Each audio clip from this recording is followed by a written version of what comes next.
돈 이야기는 우정을 가장 빠르게 무너뜨린다. 자랑은 위로가 아니라 거리감을 만든다. 은퇴를 앞두거나 막 은퇴를 하고 나면 이상하게 사람 만나는 게 조심스러워진다. 예전엔 별 생각 없이 나누던 대화들이 어느 순간부터 불편해진다. 요즘 뭐 하세요? 연금은 얼마나 나와요? 집은 정리하셨어요? 이 질문들엔 악의가 없다. 다들 불안하니까 묻는 거다. 하지만 문제는 그 뒤에 자연스럽게 따라오는 돈 이야기다. 연금이 얼마냐, 퇴직금은 어떻게 굴리냐, 자녀 지원은 끝났냐 같은 질문들. 여기서부터 우정은 미묘하게 흔들리기 시작한다. 누군가는 말한다. 이 나이에 돈 얘기 안 하면 뭐 얘기해? 맞다. 은퇴 이후의 삶에서 돈은 현실이다. 하지만 현실을 나누는 것과 비교하는 건 전혀 다른 문제다. 은퇴 후 인간관계는 수평이 아니라 체감이다. 직장에 있을 때는 모두가 비슷한 리듬으로 살았다. 출근하고 퇴근하고 월급 받고 성과 평가받고. 하지만 은퇴 후에는 삶의 속도와 방향이 완전히 달라진다. 누구는 연금이 안정적이고, 누구는 아직 자영업을 하고 있고, 누구는 자녀 뒷바라지로 여유가 없고, 누구는 투자 성과로 비교적 넉넉하다. 문제는 이 차이가 말 한마디로 그대로 드러난다는 것이다. 요즘 여행 다닌다. 연금으로 충분하더라. 집 줄이니까 속 편하더라. 이 말들이 사실이라고 해서 상대에게 위로가 되지는 않는다. 오히려 상대는 이렇게 느낀다. 나는 아직 불안한데 저 사람은 여유 있네. 여기서부터 거리감이 생긴다. 돈 자랑은 의도가 아니라 효과로 판단된다. 은퇴 후에 생기는 오해 중 하나는 이거다. 자랑하려고 한 건 아니었는데. 하지만 인간관계에서는 의도보다 효과가 더 중요하다. 특히 돈 이야기는 그렇다. 은퇴 이후에는 자존감이 흔들리고 사회적 역할이 줄어들고 비교에 더 민감해진다. 이 상태에서 누군가의 경제적 여유는 정보가 아니라 위협으로 들릴 수 있다. 그래서 자랑은 위로가 되지 않는다. 오히려 나는 괜찮아라는 말이 상대에게는 너는 아직 부족해로 들릴 수 있다. 사례 1. 연금 액수 한마디로 멀어진 30년 친구. 어 씨는 퇴직 후 오랜 친구들과 정기 모임을 이어가고 있었다. 어느 날 한 친구가 물었다. 연금은 얼마나 나와? 어 씨는 별 생각 없이 말했다. 국민연금이랑 퇴직연금 합치니까 그냥 생활하는 데는 충분해. 그 순간 분위기가 바뀌었다. 그 질문을 한 친구는 사실 아직 노후가 불안한 상태였다. 그 이후로 연락이 줄었고 모임에서도 말수가 적어졌다. 어 씨는 나중에야 알았다. 숫자를 말하지 않았어도 충분하다는 표현 자체가 비교를 만들었다는 걸. 사례 2. 투자 성공담이 만든 조용한 이탈. B 씨는 은퇴 후 주식과 부동산 정리에 성공했다. 지인들이 고민을 털어놓을 때마다 나는 이렇게 해서 잘 정리했어라는 말을 덧붙였다. 도와주고 싶었던 마음이었다. 하지만 주변 사람들은 하나둘씩 거리를 두기 시작했다. 왜냐하면 그 말은 조언이 아니라 나는 잘했고 너는 아직 못했어로 들렸기 때문이다. 결국 B 씨는 모임에서 혼자가 됐다. 돈은 지켰지만 관계는 잃었다. 사례 3. 말하지 않아서 오래간 관계. C 씨는 은퇴 후 원칙을 하나 세웠다. 돈 이야기는 먼저 말하지 않는다. 누가 물어봐도 이렇게 답했다. 각자 상황이 다르니까 그냥 잘 맞춰 살고 있어.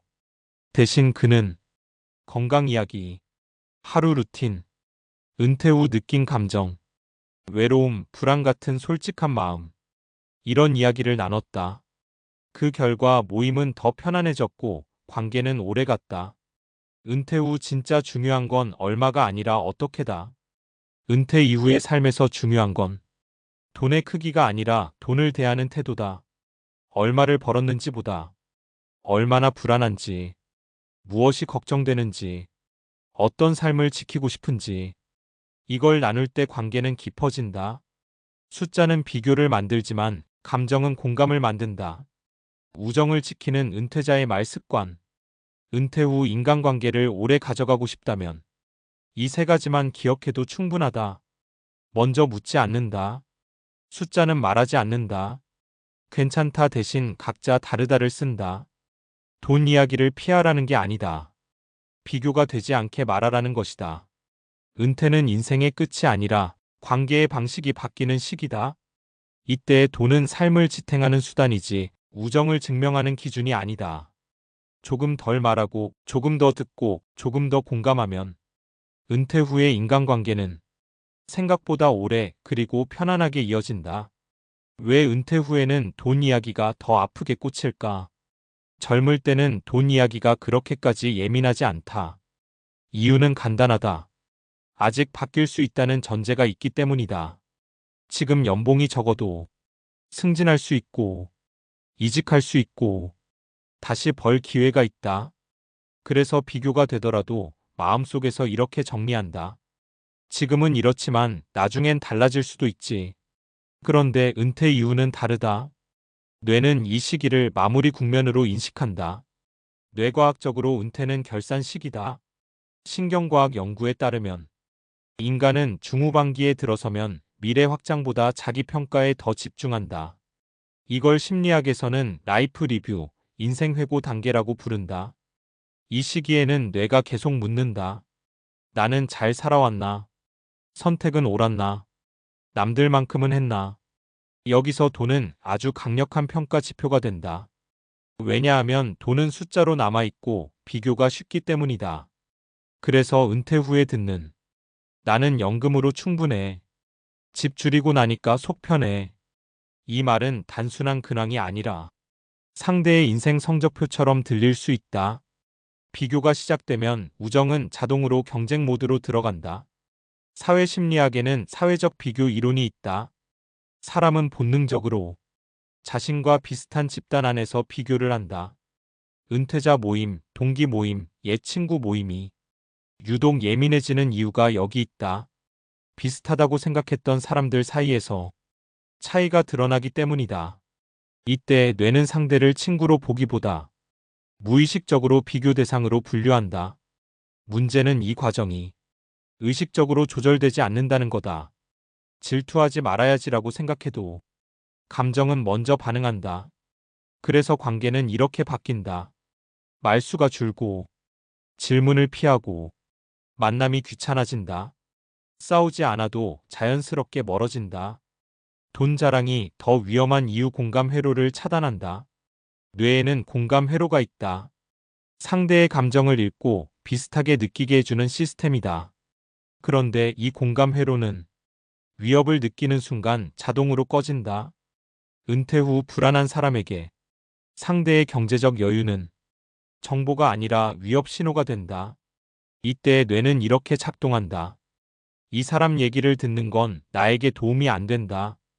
그래서 상대 말에 공감하지 못하고 마음의 문을 닫는다. 이게 반복되면 우정은 유지될 수 없다. 조언이 독이 되는 심리적 이유. 은퇴 후 가장 흔한 말이 이거다. 내가 해보니까 말이야. 문제는 은퇴 이후에는 사람들이 조언을 원하지 않는 경우가 더 많다는 거다. 심리학적으로 보면 사람이 조언을 받아들이려면 두 가지 조건이 필요하다. 아직 선택지가 남아있다고 느낄 때, 내가 통제권을 갖고 있다고 느낄 때, 은퇴 후에는 이 두 가지가 약해진다. 그래서 조언은 도움보다 무력감을 키우기 쉽다. 특히 돈 이야기가 섞이면 조언은 이렇게 들린다. 너는 잘못 살았어. 그래서 은퇴 후 대화의 중심은 바뀌어야 한다. 은퇴 이후의 관계를 지키는 사람들은 공통점이 있다. 비교가 아니라 감정을 중심에 둔다. 요즘 뭐가 제일 걱정돼? 은퇴하고 나서 제일 힘든 게 뭐야? 이 나이에 이런 생각하는 나만 그런가?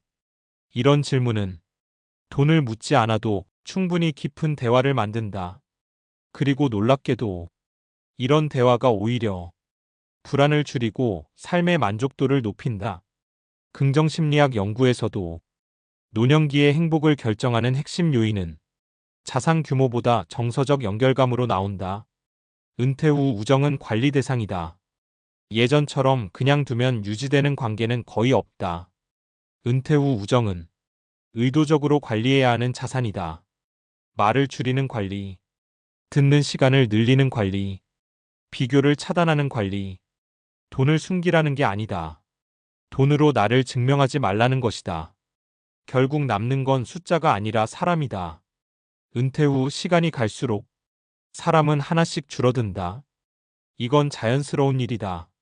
그 과정에서 돈 이야기를 조심한 사람은 느리게 줄고 자랑에 익숙한 사람은 빠르게 줄어든다. 마지막에 남는 몇 사람은 내 통장보다 내 마음 상태를 아는 사람들이다. 그게 은퇴 후 삶의 현실이고, 그래서 돈 이야기는 더 조심해야 한다.